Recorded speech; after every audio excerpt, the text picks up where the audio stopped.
Kita berdoa. Damai sejahtera Allah Bapa yang melampaui segala akal, kiranya memelihara hati dan pikiran saudara-saudara sekalian di dalam Kristus Yesus Tuhan kita. Amin. Shalom. Khotbah bagi kita pada minggu kita hari ini, yaitu minggu ke-23 setelah Trinitatis, yang ditentukan di dalam kitab Nabi Yeremia pasal yang ke-29, dimulai dari ayat yang pertama hingga ayat yang ke-7. Demikian dikatakan di dalam firman Tuhan. Beginilah bunyi surat yang dikirim oleh Nabi Yeremia dari Yerusalem kepada tua-tua di antara orang buangan, kepada imam-imam, kepada nabi-nabi, dan kepada seluruh rakyat yang telah diangkut ke dalam pembuangan oleh Nebukadnezar dari Yerusalem ke Babel. Itu terjadi sesudah Raja Yekonya beserta ibu suri, pegawai-pegawai istana, pemuka-pemuka Yehuda dan Yerusalem, tukang dan pandai besi telah keluar dari Yerusalem.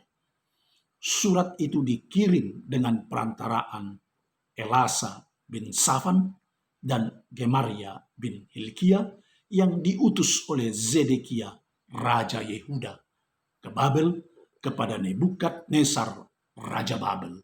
Bunyinya, beginilah firman Tuhan semesta alam, Allah Israel, kepada semua orang buangan yang diangkut ke dalam pembuangan dari Yerusalem ke Babel.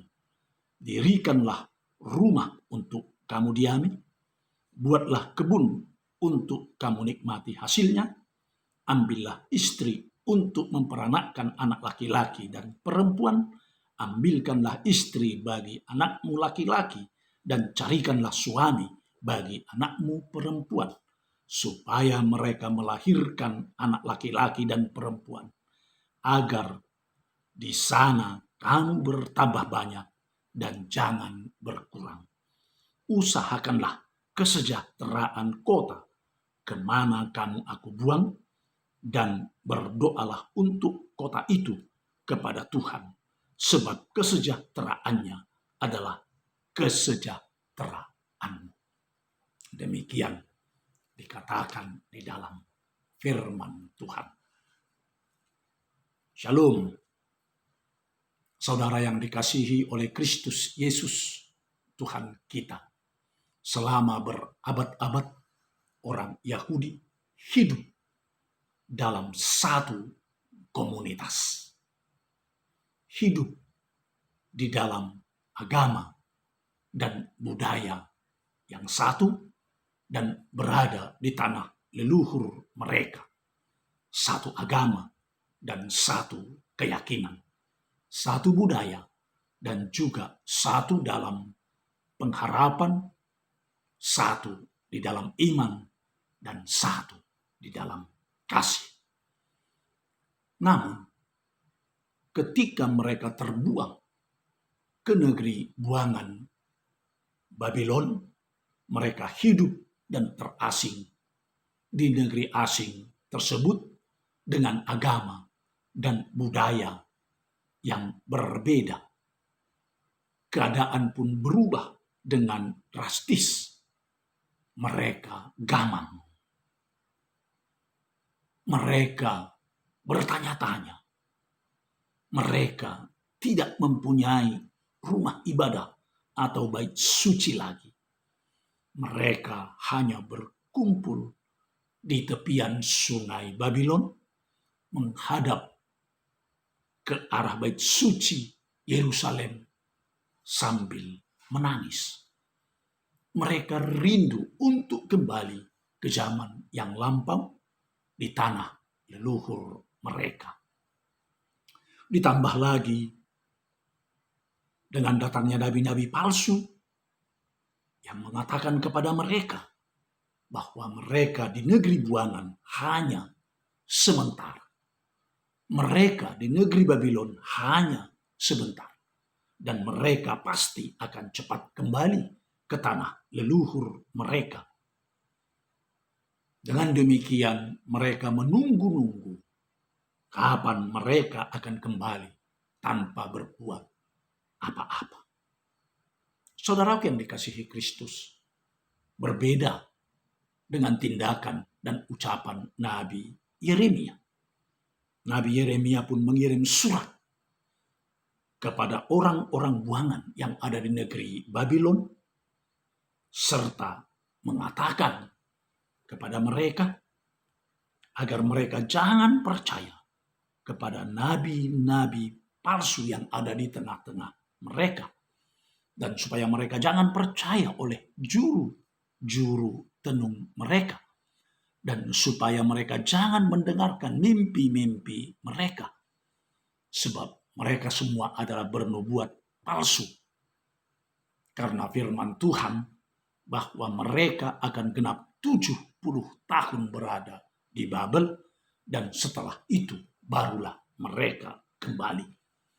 Oleh sebab itu, Nabi Yeremia menganjurkan kepada mereka agar mereka tetap hidup sebagaimana di tanah leluhur mereka.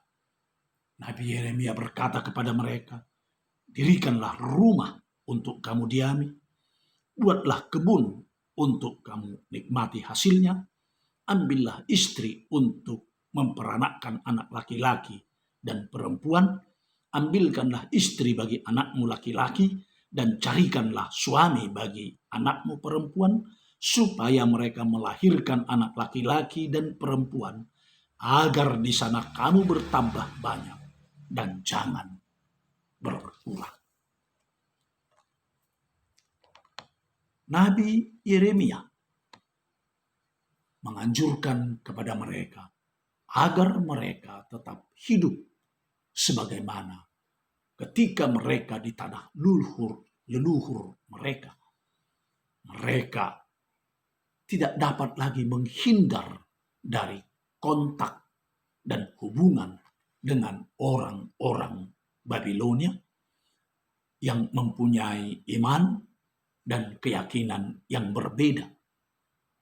Mereka dianjurkan harus mendirikan rumah, maka mereka pun akan bertetangga dengan masyarakat Babilonia. Dan mereka juga harus mengolah kebun dan menikmati hasilnya, maka yang pasti mereka akan bersebelahan dengan masyarakat yang berbeda dengan keyakinan dan agama mereka, dan mereka akan bergaul dengan orang-orang Babilonia.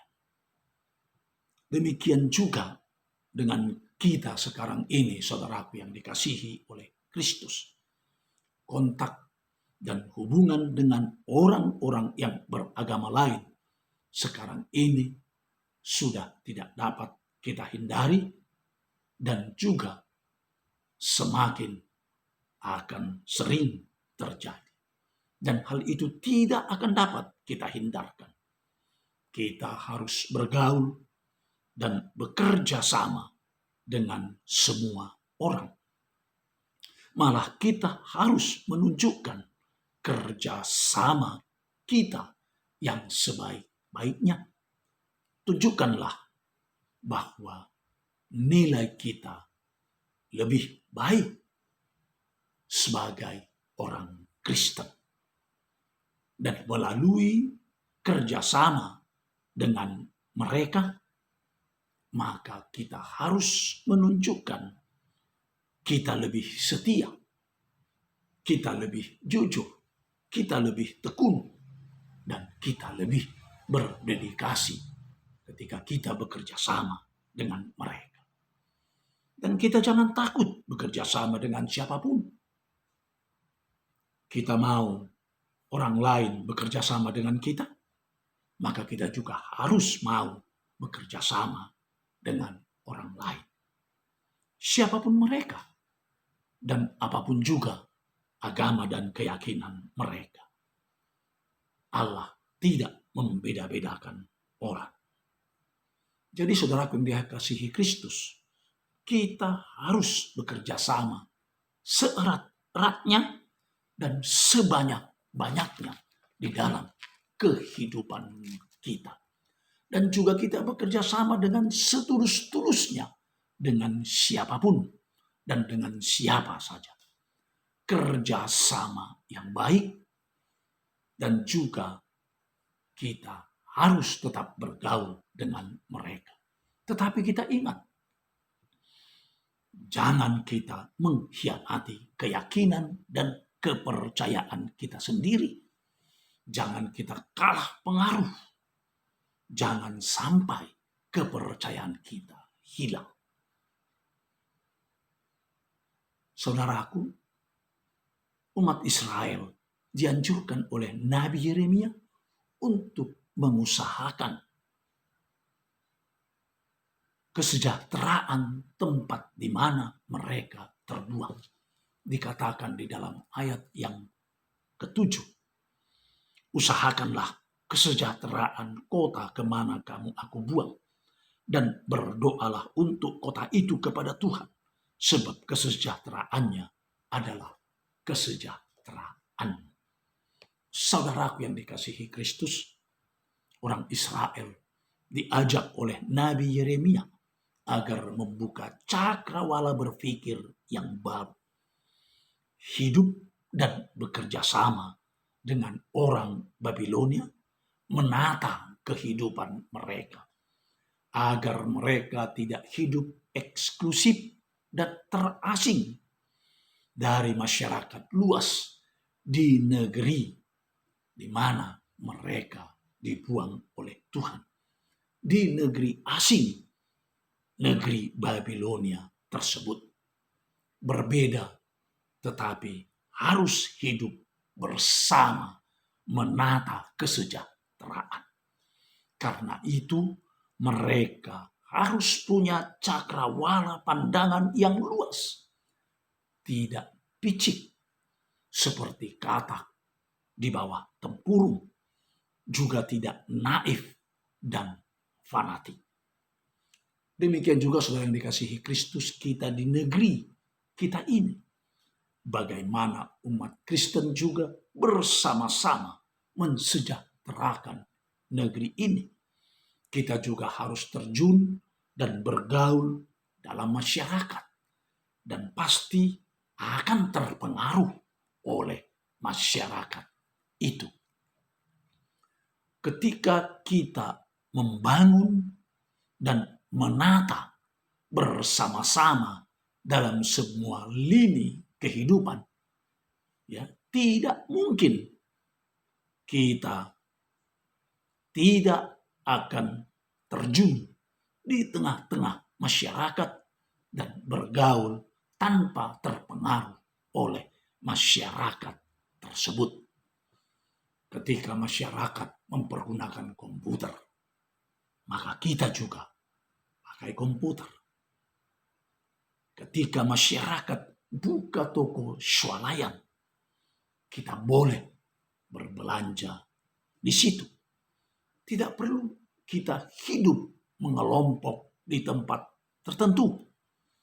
Tetapi kita harus ikut ambil bagian dan mewarnai kehidupan masyarakat di mana kita berada. Saudara yang dikasihi Kristus, jika kita disuruh berdoa untuk mendoakan kota di mana kita tinggal, maka doa kita itu juga harus berbuah, dan buahnya adalah buah yang baik, yaitu kita harus melakukan perbuatan-perbuatan yang baik, tindakan-tindakan yang baik, yaitu tindakan yang membangun, perbuatan yang mendatangkan sukacita dan damai sejahtera. Sebagai buah doa kita, buahnya adalah harus berkualitas dan buahnya adalah harus yang baik. Oleh sebab itu, saudara yang dikasihi Kristus, sebagai warga masyarakat dan warga Kristen yang baik. Mari kita bersama-sama mensejahterakan negeri kita ini, menata kehidupan di mana kita tinggal. Jadilah bermakna dalam hidup kita, di mana kita dipanggil dan ditempatkan oleh Tuhan, dan di mana kita tinggal, kita harus merasa kita juga terpanggil di sana, dipanggil oleh Tuhan di negeri yang kita cintai ini, negara Republik Indonesia. Karena kesejahteraan negeri kita ini adalah kesejahteraan kita juga. Jadilah bermakna. Amin.